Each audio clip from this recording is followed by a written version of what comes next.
back, everyone, or I guess welcome again, everyone. I have no idea exactly how to phrase this to Hearts of Iron 4. Now, it's been a long time since I've actually done like an honest-to-God Hearts of Iron 4 single-player series. So, yeah, this is what it is. Now, I am playing Millennium Dawn, which was, well, relatively recently updated. Not that recently, but kind of recently updated. Haha, funny. I'm doing funny things. You'll see what's going on in a little bit. Hungary is being a Nazi. Independent Smallholders Party. Okay, bro. Why is Sweden the highest influence in Hungary? Nobody knows. Anyway, it's been a long time since I've done an honest-to-God, you know, epic Hearts of Iron 4 single-player series. Of the kind I used to make, you know. More about... Hu Jintao, please don't be... Oh no, you do this. Yeah, of the kind that I used to make, you know, with the actual gameplay first, with no like fucking storytelling weird shit. Now, that's still gonna be like the main focus of the channel and all that, because it's just better, but and I like doing it, but it's actually a lot of work. So I guess like my quote-unquote Hearts of Iron 4 burnout is passing away now. So might as well just go play some HoI4 again. Now, with the introductory part out of the way, let me see if actually my microphone is holding up. Yeah, okay, seems to be doing fine. With the introductory part of the way, I'm playing Japan in Millennium Dawn. Now, Millennium Dawn recently got an update. It's kind of interesting. I mean, to be honest, I always was not really that against this new Millennium Dawn, even though a lot of people seem to hate it with a passion. I don't know. I kind of like it. I don't know. I do not know why I like it. It's just, yeah, it's nice. I just wish it would work in multiplayer, because if it did, it would be so good, but unfortunately it does not. So, what am I doing? I'm playing Japan. I'm trying to disable the Fog of War because I was only using it to look at Israel. Japan, funnily enough, is also a series I did on the old Millennium Dawn like a million years ago, back when they first released, I think, the Japan focus tree. Like, again, just years ago. Ooh. Yes, the correct music for this. And, of course, I'm gonna recreate the great fucking Japanese empire. Or fucking, I don't know. Something like recreate the great Japanese empire. The fucking great East Asian co-prosperity sphere. All those nice things. Well, yes, we will build the self-propelled artillery, because that sounds like a great idea. And yeah, you know, obviously the great East Asia co-prosperity sphere. And all the nice things. Utility Vehicle 2005. Now, I have played ahead quite a lot, actually. As you can see, it's already 2006. The game starts in 2000. There's a very good reason I played ahead. It's because, obviously, as everybody knows, especially the early game in Millennium Dawn is not exactly the most interesting. Let's just say that. You need to do a lot of patient building in this mod. Ah, yes. This is why I love this. This is so good. Actually, tone down the volume a little bit. You need to build up yourself and your sphere of influence, because, of course, there's the fucking influence mechanic. So I guess this can also be considered like a kind of Millennium Dawn Japan tutorial or something, because I think what I'm doing right now is working pretty well. Now, what I've done is Japan starts the game with a very, very high amount of treasury reserves. So what you do is you start to get investments on a bunch of East Asian countries, there's a few specific ones that are very, very important, or, well, somewhat important. One is Brunei, because Brunei doesn't have a lot of independence. It's got a lot of influence from the UK at the start of the game and like a few other countries, but basically you can buy Brunei. Now what I can do right now is I can attempt a coup, but I don't really particularly care about that. I need to wait for that until I'm nationalist for a very good reason. But in the meantime, what you do is you invest in a country like Brunei, and you get, you know, you get your influence up. You can also use your political power to fucking spread your influence. And at some point, we're gonna be able to just puppet Brunei, which is gonna be a nice little base in Southeast Asia. So that's one thing you can do. Brunei, very nice. Another country that's pretty vulnerable to this is Papua New Guinea, which is also pretty close to Australia, although Australia is not really much of an issue, because you can... Oh, nationalistic rise. Like, that can be good. That can be good. Because Australia can... It's also an easy target for investment. The only other country that has any influence there is the United States and China, and you can get them out pretty easily. Also, a lot of the island countries in the sort of Solomon Islands region, South Pacific, like the Solomon Islands, which is my puppet right now. Very, very small. In fact, some of these, the problem is mainly that they become like 200k GDP, which means that you cannot give them government aid. But yeah, some of the other ones you can quite easily just like give economic aid. It's $5 billion to give economic aid to Fiji. What you can do is you can spam this over and over again, and eventually you're gonna, like, for example, this is gonna give us 3% increase in influence. Like, look at that. That's pretty awesome. And then what you can do is you can be like, oh, I'm gonna invest in Fiji. And that goes into the international investments. And that is great because international investments give you a return on it, which means that your income goes up. And that's obviously quite good. And then you can also do your influence thing. You can also do a military aid, but this is kind of unbalanced right now in the current version of Millennium Dom, so I will not really do that too much, because, like, look, 250 small arms, 10 ATGM, 10 man pads. This is, like, really nothing. I have 13k surplus of small arms. This is, like, really nothing, and it increases your influence by 4%. By 4%, they have to accept, but then you can do it again. And so you can actually, like, basically just cheese your way into buying a country, literally, by just giving them, like, a few thousand rifles. So it's kind of very imbalanced, and I don't like doing that kind of shit. So that's that. That is basically that. Now, okay, yes. Now, what are you building up towards? Wow, voice crack, bro. Oh my god. What are you actually building up towards? Well, with Japan, you have your focus tree over here, right? And there's quite a lot of powerful economic stuff.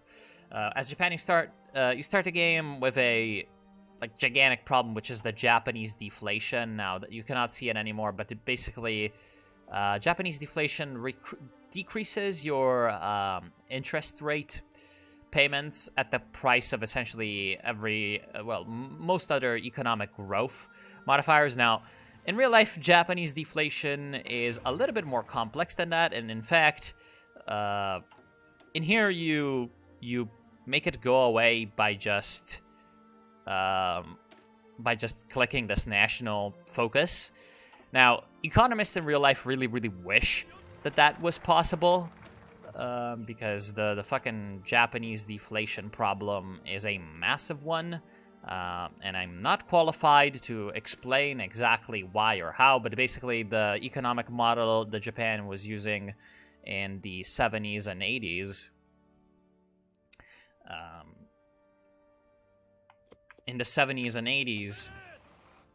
was unsustainable in the long term, essentially.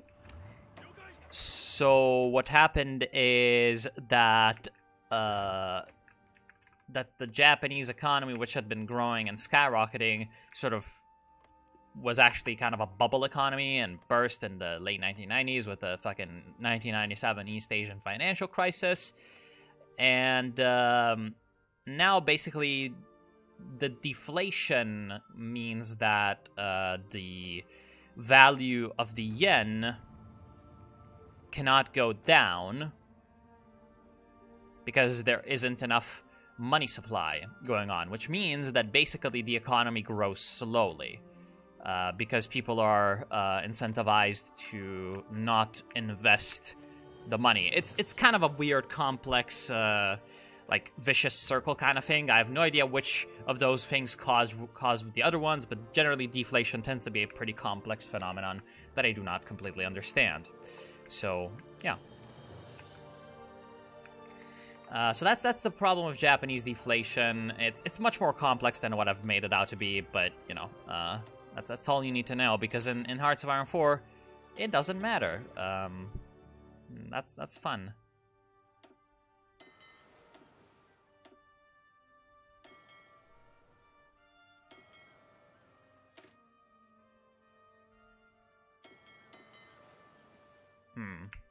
Is there a good reason why I have my submarines out like this?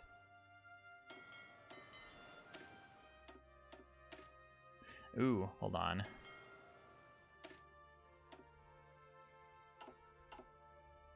Epic Japan nuclear submarine. Okay. Well, these ones were the diesel submarines, right? Yes. Okay, I'm starting to understand. Right. I remember now. I remember now what the problem is. So anyway, you get rid of that. You do your fucking epic economic focuses. Now, a lot of these require a lot of money, but thankfully Japan is super rich. And what I'm doing, of course, is in the political route. There's two branches. There's the defensive strategies, and there's the aggressive strategies. Now, you can take both, even though it kind of sounds like it's supposed to be humanoid robot, Japan robot, Japan robot, best robot. It sounds like they're supposed to be like mutually exclusive, but actually they're not. And just the defensive strategies are the more diplomatic things, while the aggressive strategies is basically your political tree. Now, there's the democracy. The aggressive democracy is interventionist Asian democracy. The popular state is the evil commies.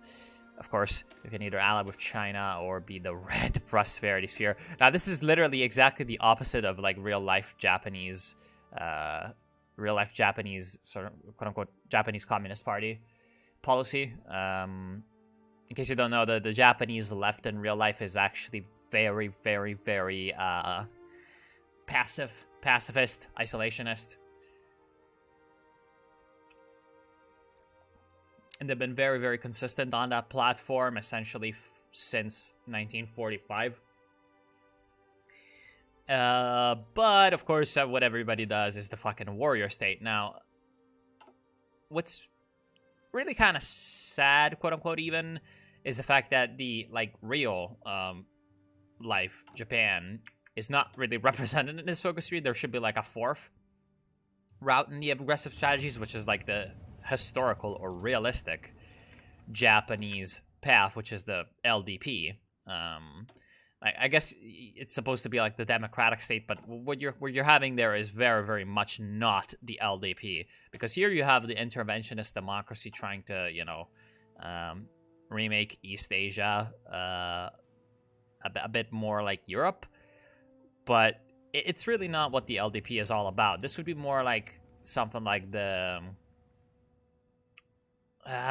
Japanese Democratic Party that was briefly in power in the late 2000s. But LDP doesn't really particularly care if you're democratic or not. It does business with you, and oh, there goes Saddam Hussein. North Korean hackers have breached our cyber defenses. How fucking dare the North Koreans do this? This is incredible. I am very outraged at this behavior that the North Koreans have. Wow, incredible. Can I make this game go faster? No, it's Millennium Dawn. Millennium Dawn is slow. So, I can upgrade to fast growth, but it's gonna take a lot of money, so I need to save up. That's good.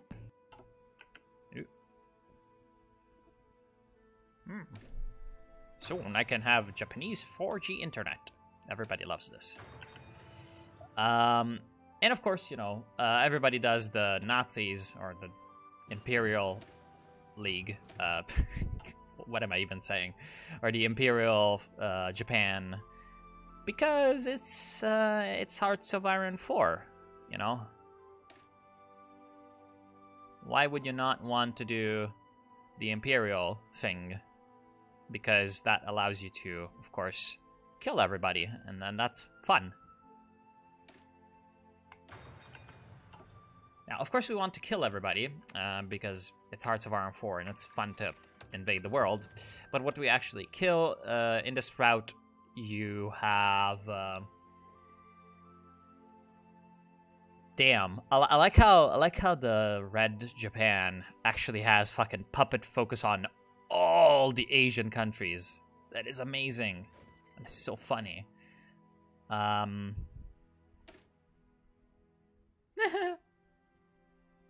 will suffer casualties and some rich people will have to be executed based. So with the warrior state, you have two routes.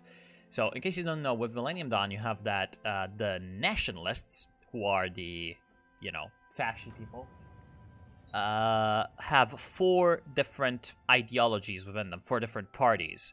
So you have the populists, who are just like, you know, European ultra right-wingers that we know and love today. Then you have, of course, the military, which is just, yeah, military juntas in different countries. Then the absolute monarchists, and of course the fascists. Now, of course, what you have in Japan most prominently are the monarchists and the fascist people, because why not? Even though, you know, and there we go. Japan empowers the emperor. Oh, imperial society. Allegiance to the emperor. Times of Hirohito were the greatest in all of Japan's history. They were full of conquest, wars, and prosperity. Okay. Sure. So, yeah, basically, it's treating the absolute monarchists, or like the imperial society or whatever, in a way that's not really realistic. Like, it's saying as if like the Hirohito era was like a Japanese absolute monarchy, which it wasn't. It was more like a militarist dictatorship. It was very weird. It had civilian institution, but it was mostly militarist. So anyway, what you do is you do that, and it gives you a bunch of nationalist popularity. And then the new imperial society just puts the House of Yamato in power, which is pretty pogging. And after that, it gives you claims on all of Korea, claims on, I think, a bunch of China. I'm not sure if all of China, but it just gives you fucking claims on China. Because why the fuck not colonize China? Of course, everybody loves colonizing China. And then colonize Southeast Asia, which gives you a puppet focus on everybody in bloody Southeast Asia, which is obviously what everybody loves. Now, there is a slight issue with all of this. The focuses that give you claims on Korea don't really particularly care for the fact that the independence of Korea is guaranteed by the United States, and the independence of Korea DPR is guaranteed by China. And of course, China is China. Yes, you don't really fuck with China without, you know, without some serious firepower. Oh yes, Oh yes, we just get to buy Fiji. How nice. I love it when countries are in mega debt in Millennium Dawn, because it just gives you a fucking decision to, you know, own them after that. That's really, really good. There we go. We're gonna need to attempt a coup though later, which is unfortunate. Although we could technically turn them into a puppet now. Yeah, there we go. Fijian Association Party. Very, very good. He's Indian. I wonder if he's a real person. Anyway, now he's our little boy. So we've got the Solomon Islands and we've got Fiji. The new Japanese empire rises. Please don't mind the racist voice. It is not meant to be offensive. Anyway, so to deal with all of this, I built a fucking gigantic fleet. Now this is really, really cool for an easy reason. Japan already starts the game with like a massive fleet. So you can just build upon that. And as you can see, I've got a lot of ships sort of patrolling the East China Sea just in case China decides to do retarded things. And you can get a lot of oil as Japan too, because for some fucking reason there's decisions that give you like refineries and all that. So that's pretty cool. Somehow we produce more oil than fucking Brunei. And of course, oil is part of the reason why you go down and kill Southeast Asia anyway. Now, the funny part about building a massive fleet as Japan is that you can go up to the United States and just sort of say, hello, I'm gonna have some licenses from you, thank you, my good American friend, Bill Clinton. For some reason, the game's bugged, and Bill Clinton was reelected in 2000, even though he's not supposed to exist. And so now Bill Clinton is the eternal dictator of the United States. Don't fucking ask me. Please don't ask me. But yeah. So basically, you could go up to the United States and be like, well, yes, I am gonna like have your fucking nuclear submarines or whatever. And they're gonna be fine because they are more likely to accept licensed production requests from Japan 30. I have very little clue as to why they Great financial recessions? Oh, you already have the Great Financial Recession in 2007. Well, that's unfortunate for you, Bill Clinton. Yeah,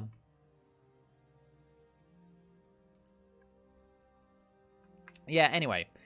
So that's that, basically. The good old US of A will be more than happy to supply you with state-of-the-art military equipment.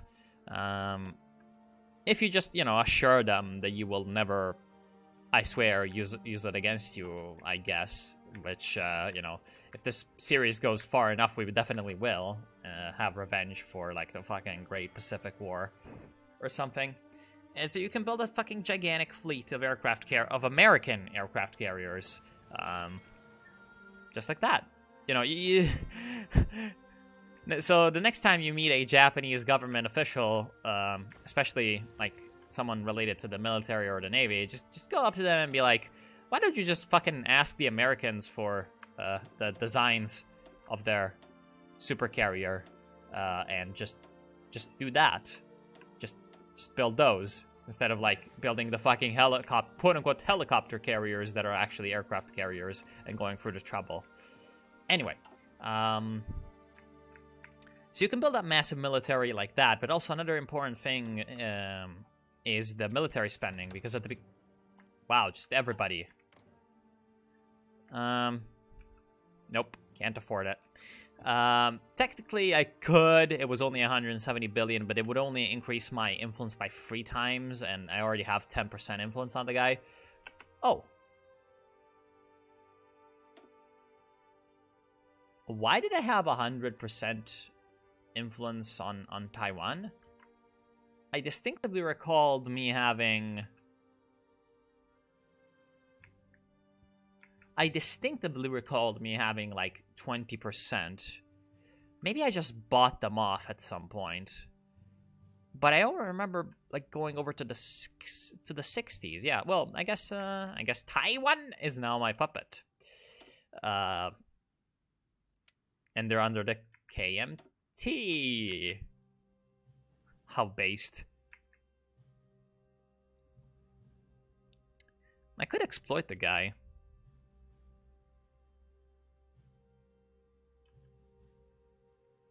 Yeah. Just get me some civilian factories, bro.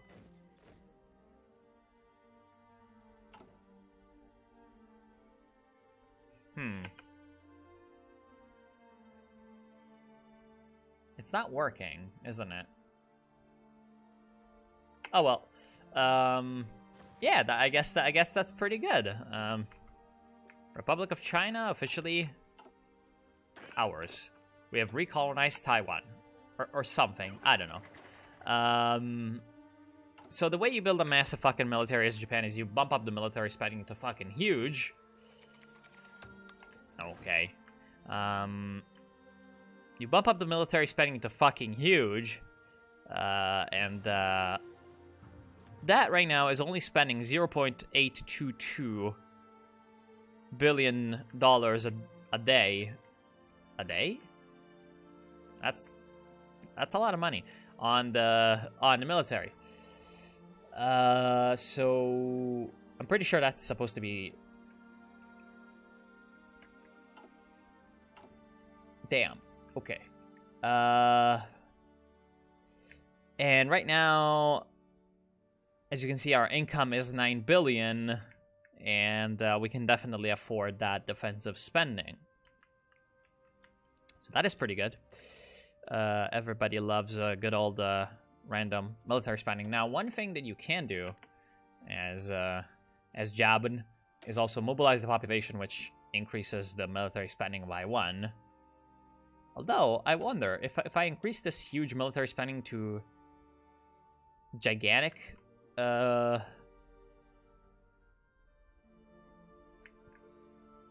then I be able to go with total war? I have no idea. And you use that to build a massive fucking army to take over Southeast Asia. Got it? Good. That's the basic intro stuff out of the way. That is the basic intro stuff out of the way. Now, I haven't, like, drawn up the epic battle plans yet, but I will very soon. And am I, like, already nationalist? No, I'm not. Let's just go up to when I am nationalist, and then I'll end the video. So basically, next episode, I am going to... well, I think first just take over Brunei, which is gonna have to go through a coup, unfortunately, because, yeah, it's gonna have to go through a coup because countries need to be the same outlook as yours. So basically, if we are nationalist, they need to be nationalist to be puppeted, and then yeah, I'm just gonna go to Brunei, kill Malaysia because I can just, yeah, kill, or at least kill the Borneo part of Malaysia, then jump over to mainland Malaysia with a naval invasion, and then we'll see how it goes from there. At some point, we're gonna kill the Taiwan or the Vietnamese and the Indonesians. And which other countries do you actually get a fucking puppet on? Indonesia, Singapore, Malaysia, Philippines. Oh, Philippines, yeah, right. But Philippines are, yeah, they're USA. They're unfortunately fucking guaranteed by the USA. Oh, 2005 destroyer. So anyway, you kill the Vietnamese, and then you kill the Chinese, because then you have an epically defensible land border with the Chinese.